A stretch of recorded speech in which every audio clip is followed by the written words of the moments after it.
Roots, comment ça va la Roots Family? J'espère que vous allez bien. Aujourd'hui, mes chers Roots, j'aimerais m'adresser particulièrement aux jeunes mamans.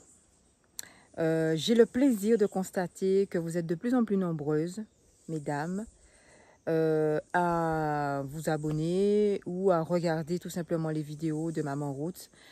Eh bien, sachez que ça me donne vraiment du baume au cœur, ça m'encourage beaucoup. Je vous remercie. Et aujourd'hui, j'ai un message particulier pour vous, jeune maman ou jeune femme qui n'est pas encore maman. Ça, c'est spécial dédicace pour vous.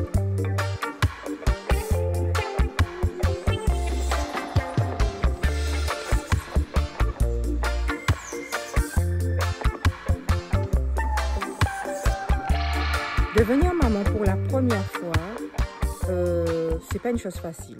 Alors, mon fils a 3 ans et avec le contexte de pause que nous vivons, j'ai été amenée à faire un peu un bilan de ces 4 années, ces 4 dernières années.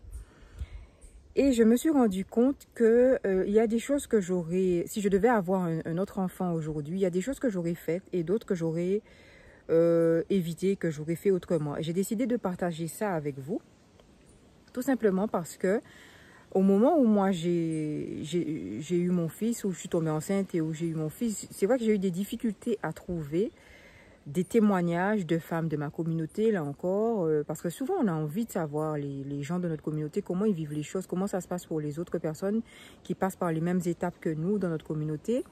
Et dans la communauté noire, j'ai pas trouvé tant de références que ça. Donc, là, je me suis dit, tiens, c'est peut-être l'occasion, vu ces nouvelles mamans qui s'adressent à moi, ces nouvelles personnes qui n'ont pas d'enfants aussi, ces femmes qui n'ont pas d'enfants qui s'adressent à moi, eh bien, j'ai envie de partager avec vous mes bonnes et mes moins bonnes expériences, on va dire, en espérant que ça puisse vous être utile, que ça puisse vous profiter. Alors, l'une des premières choses qui, à mon avis, est très importante quand on s'apprête à devenir maman, c'est la sage-femme. Une bonne sage-femme, c'est quoi? Parce qu'en fait, parfois, moi j'ai l'impression qu'il y a des femmes qui ne choisissent pas vraiment leur sage-femme, c'est-à-dire on cherche, on nous donne des adresses ou on va à l'hôpital, enfin. Mais moi, je pense qu'il faut apporter un soin particulier au choix de la sage-femme. J'en ai passé 3 avant de trouver la bonne. La bonne, ça a été la 4e. Une bonne sage-femme pour moi. Et je suis contente de ne pas m'être arrêtée sur la première, ni sur la 2e, ni sur la 3e. Je suis contente d'avoir persévéré jusqu'à trouver la personne qui me convienne. Celles sur lesquelles je ne me suis pas arrêtée, ce sont des femmes qui avaient une approche un peu trop médicale de la femme enceinte à mon goût. Donc, je ne me sentais pas entendue, je ne me sentais pas prise en compte dans mon individualité. Alors, vous avez dû remarquer, si vous avez regardé les autres vidéos, que Papa Roots et moi, nous aimons le sur-mesure. Donc, quand on rentre dans la sphère médicale, il y a rapidement cet aspect où tout le monde, c'est le même traitement pour tout le monde, etc. Et bon, moi, ça ne m'allait pas. La sage-femme qui m'a convenu, ça a été une femme qui a pris le temps de m'écouter, qui a pris le temps de comprendre comment je vivais ma grossesse, qui a pris le temps de me considérer en tant que personne avec ses spécificités, sa particularité, avec elle je me sentais apaisée, je me sentais comprise, je me sentais écoutée. Et c'est une personne aussi qui m'a beaucoup aidée parce qu'en fait, moi, j'avais une grande peur de l'accouchement. Et donc, elle m'a beaucoup aidée à déconstruire cette peur, à l'affronter aussi et à mieux comprendre en fait ce qui allait se passer. Donc, j'ai envie de vous dire que choisissez bien la personne qui va vous accompagner pendant quand même 9 mois, en tout cas plusieurs mois de grossesse, parce que cette personne-là peut vous aider à avoir confiance en vous, surtout lorsqu'il s'agit du premier enfant, ou elle peut vous déstabiliser aussi. Donc, moi, cette sage-femme a été capitale pour moi à partir du moment qu'elle a commencé à me suivre jusqu'au moment de l'accouchement où elle m'a suivi et après l'accouchement aussi où elle m'a suivi, où elle m'a apporté énormément de conseils, utile pour prendre confiance en moi en tant que jeune maman. Donc ça, c'est la première chose que je vous dirais. Vraiment, faites attention à la personne que vous choisissez pour vous accompagner en tant que sage-femme dans cette aventure de la grossesse et de la jeune maternité, quoi. Ça, c'est vraiment très important. On m'avait conseillé, après l'accouchement, d'observer une période de 40 jours de repos. De repos vraiment après l'accouchement pour, voilà, pour retrouver ses forces, retrouver son énergie. Voilà. Je n'ai pas respecté ces 40 jours et je m'en suis mordu les doigts. Donc, avec le recul, je vois vraiment la difficulté de respecter parfois ces 40 jours-là, parce que c'est pas toujours évident, c'est vrai, de rester allongé et de ne rien faire. Mais j'en vois surtout l'utilité. Faites-vous violence une fois que vous aurez accouché, que voilà, vous rentrez à la maison avec votre bébé. Moi, si c'était à refaire, je pense que je prendrais plus mes dispositions pour observer de manière plus sérieuse ces 40 jours de repos. Parce que tout simplement, après, effectivement, on rentre dans un engrenage de fatigue et qui est en fait de plus en plus difficile. Ces 40 jours-là sont 40 jours nécessaires à la femme pour, après une longue période de grossesse et un effort intense qui est l'accouchement, pour se nettoyer de l'intérieur, pour reposer ses organes, pour éviter une descente des organes. Et voilà, pour récupérer au mieux. Prendre les 40 jours, c'est se prémunir parfois d'une dépression. Moi, j'ai pas fait de dépression post-partum, je crois que c'est comme ça qu'on dit. J'ai pas fait de dépression, mais c'est pas évident après l'accouchement. Il faut vraiment se reposer. Donc, il faut être bien entouré pour ça. Il faut être bien entouré. Entourez-vous du mieux que vous pouvez. La présence du conjoint est vraiment indispensable. Si on peut avoir autour de soi de l'aide concernant l'entretien de la maison, les choses comme ça du quotidien, pour pouvoir se consacrer à bébé et au repos, franchement, c'est l'idéal. Et si on peut organiser ça bien en amont, avant même de tomber enceinte, ou en tout cas avant que le bébé n'arrive, je pense qu'il faut vraiment organiser ça. Savoir quelles sont les personnes, ressources que l'on peut avoir autour de soi, qui pourront être mobilisées pendant un temps pour nous aider, pour les repas, pour le ménage, pour voilà, les petites choses administratives qu'on peut être amené à devoir faire à l'extérieur. Les premiers temps, on n'a pas envie de bouger. On a envie de rester vraiment dans son cocon avec bébé. Et il faut pouvoir profiter de cette période de pause pour pouvoir se restructurer et se refaire. Et ça, je regrette vraiment de ne pas avoir suffisamment respecté ça. Bien se nourrir. Alors voilà un autre commandement, je dirais, que je n'ai pas super bien respecté, j'avoue.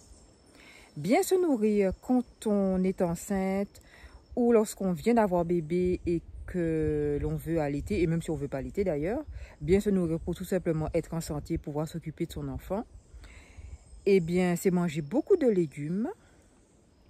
Alors moi, légumes, pas de souci. Mais ce que je n'ai pas assez bien fait, c'est boire. Alors surtout, si tu souhaites allaiter ton enfant, il faut boire. Il faut beaucoup boire. Moi, à un moment donné, je n'avais pas assez de lait parce que mon fils c'est un vrai glouton. Et à un moment donné, je n'avais pas assez de lait et je me suis rendu compte après que c'est parce que je ne buvais pas assez. Donc, il faut boire énormément, il faut manger qualitativement de préférence, c'est-à-dire des légumes frais, des fruits frais, un peu de féculents aussi, mais surtout beaucoup boire.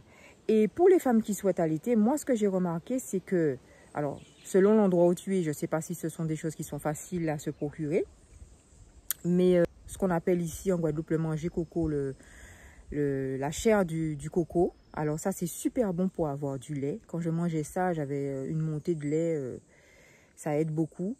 Boire énormément d'eau. La papaye aussi, c'est un aliment qui m'a apporté beaucoup de lait.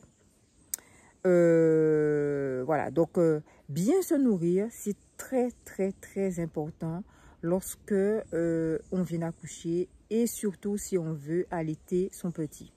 Concernant l'allaitement, justement, moi j'ai allaité, je crois que j'ai allaité 2 ans et demi.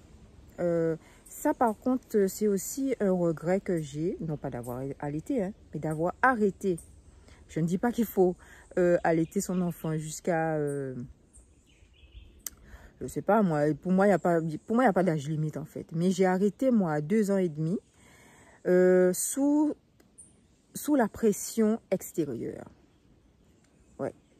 Et ça, je pense qu'il y a pas mal de femmes qui, parce qu'on leur dit, ouais, mais il ne faut pas allaiter l'enfant trop longtemps, tu lui donnes des mauvaises manières, ouais, c'est limite malsain. Ça, on m'a dit ça aussi, c'est malsain. Au bout d'un moment... faut arrêter. Et j'avoue que à un moment donné, ben, cette pression-là a eu raison de moi. J'ai arrêté alors que mon fils demandait encore. Il demandait encore la tétée. Et mon fils a demandé la tétée jusqu'à jusqu'à pas loin de ses 3 ans. Hein. Et voilà. Et ça, par contre, c'est un petit regret que j'ai. Je me dis que j'aurais dû m'écouter plus en tant que maman et continuer de l'allaiter parce que je voyais les bienfaits de l'allaitement, tant au niveau de sa croissance qu'au niveau de mon bien-être à moi, parce qu'il y a vraiment quelque chose qui se passe quand on allaite son enfant. En tout cas pour moi, il y avait vraiment quelque chose de magique, c'était un moment vraiment merveilleux et j'ai été un peu frustrée de devoir arrêter alors que ça ne correspondait pas à ma réelle volonté, à mon aspiration intérieure. Donc, nourrissez-vous bien, allaitez votre enfant tant que vous l'estimez nécessaire. L'allaitement, à mon avis, à moi, c'est une histoire entre l'enfant et sa maman. Ce sont ces deux-là qui sont en communication à ce moment-là et ce sont ces deux-là et seulement eux qui doivent décider du moment où ça doit s'arrêter. Ça, c'est la vie de Maman Roots après expérience. On te donne des conseils, ok? Écoute, mais surtout, fais-le. Mes chères futures mamans et jeunes mamans qui m'écoutez, s'il y a vraiment un conseil que j'oserais vous donner, c'est de vous faire confiance. Fais-toi confiance. En devenant maman, même alors que j'étais pas loin de la quarantaine, on aurait pu se dire, bon, pas loin de la quarantaine, bon, voilà, on n'est pas une gamine quand même. Eh bien, j'ai beaucoup manqué de confiance en moi parce que devenir maman pour la première fois, c'est vraiment quelque chose qui n'est pas anodin. On est rempli de doutes, on est rempli de peur, on est rempli, enfin, moi, j'étais rempli de doutes, de peur, voilà, et du coup, je me suis beaucoup trop, à mon avis, accrochée à l'expérience des autres. Des proches qui étaient autour de moi, qui avaient déjà été maman, ma propre mère, ma soeur, enfin des gens qu'on a autour de soi, qui ont une certaine expérience qu'on n'a pas eue. Je ne dis pas qu'il ne faille pas prendre l'expérience, écouter les conseils des autres. Mais à un moment donné, il faut se faire suffisamment confiance, même lorsqu'on n'a pas d'expérience. Lorsque je jette un coup d'œil en arrière durant les 4 dernières années, je me dis, mais finalement, oui, il faut se faire confiance. Il faut oser, là aussi. Le mot « oser », ce verbe-là est vraiment très important, je pense. Surtout quand on est une femme. Parce que, voilà, il y a un effort à faire sur soi-même. Malgré l'incompétence que nous, on ressent. Moi, j'avais vraiment l'impression que, ouais, voilà, j'y connais rien. Voilà, elles savent tout, elles savent mieux que moi. Donc, je vais appliquer ce qu'elles me disent parce que moi, je ne connais pas. Mais je me suis rendu compte au fur et à mesure que j'ai avancé dans ma maternité qu'en réalité, entre mon enfant et moi, il y a quelque chose d'unique, quelque chose de sur-mesure que seul lui et moi pouvons construire. Donc, ce qui est valable pour une autre n'est pas valable pour toi. Même ce que je dis là, hein, Moi, j'apporte là des éléments de mon expérience, mais ce ne sont que des éléments de mon expérience. Mais s'il y avait une chose que j'aimerais que tu retiennes de tout ce que je dis là, c'est surtout aie confiance en toi. Dis-toi bien que même si tu ne sais pas ce que c'est qu'être maman, eh bien, être maman, ça s'apprend. On devient maman, on ne naît pas maman. Et il faut se donner la chance de pouvoir apprendre avec son enfant. Ça passe par faire parfois des erreurs, ça passe par effectivement se tromper. Mais c'est comme ça qu'on apprend. Et il faut absolument se donner cette chance-là pour pouvoir vivre quelque chose de fantastique avec ce petit être qui se construit en même temps que nous, on construit notre maternité.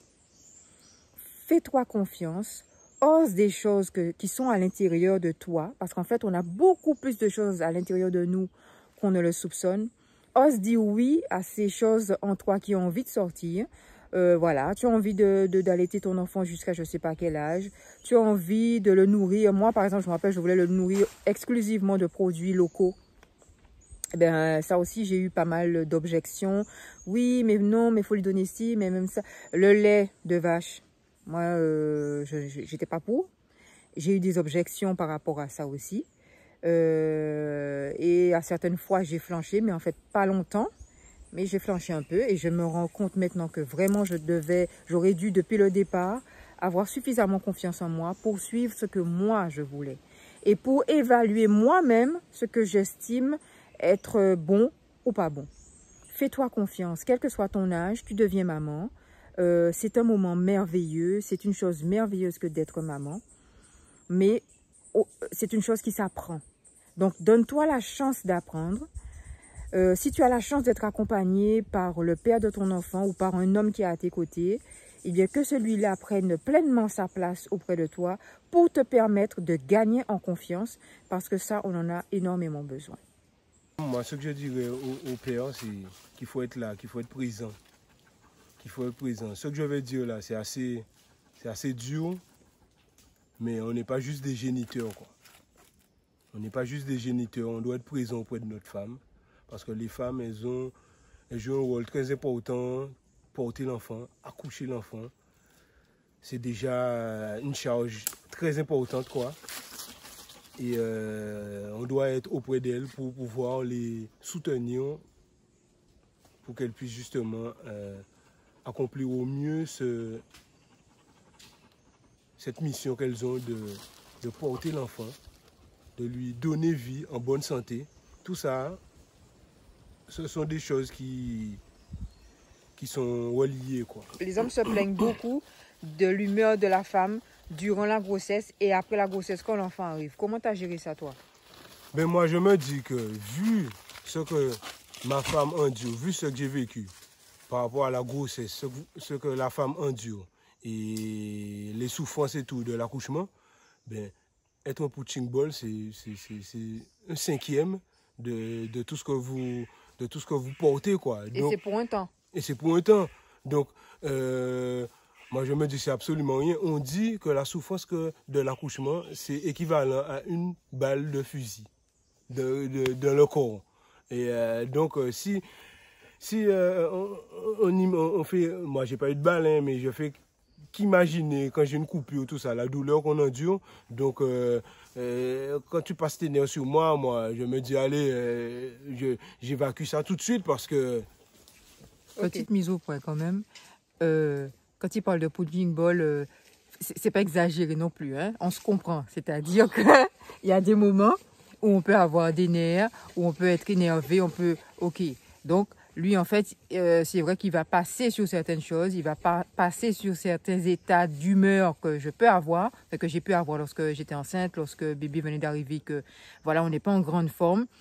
Donc, il avait la classe, je vais dire, de savoir passer sur des humeurs que j'avais qui n'étaient pas faciles.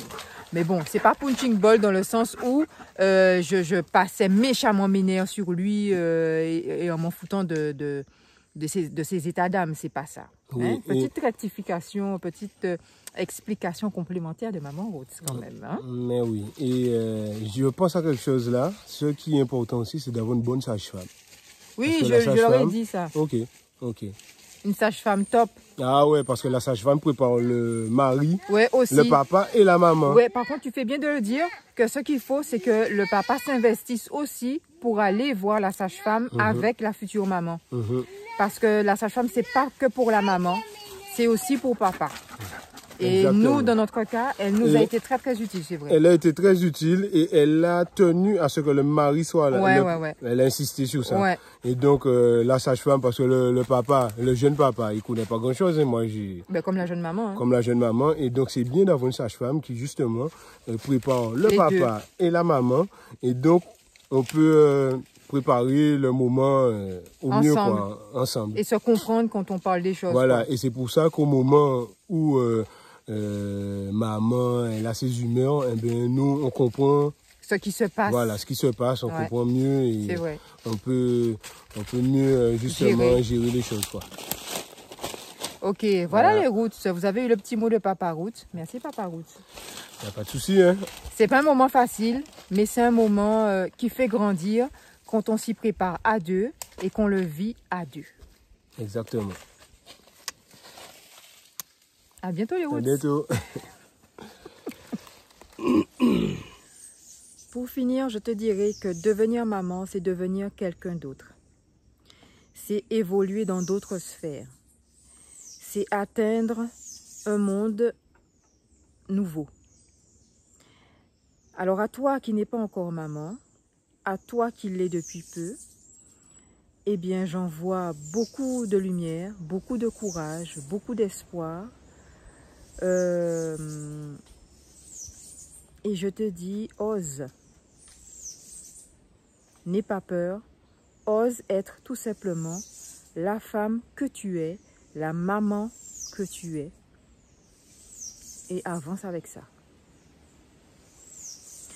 Si cette vidéo t'a plu, n'hésite pas à la partager. Si tu connais autour de toi des femmes que cela puisse aider, n'hésite pas.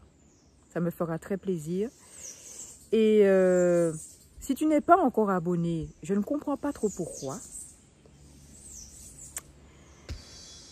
Je te dis à très bientôt sur la chaîne de Maman Roots. Soyons vrais, soyons roots.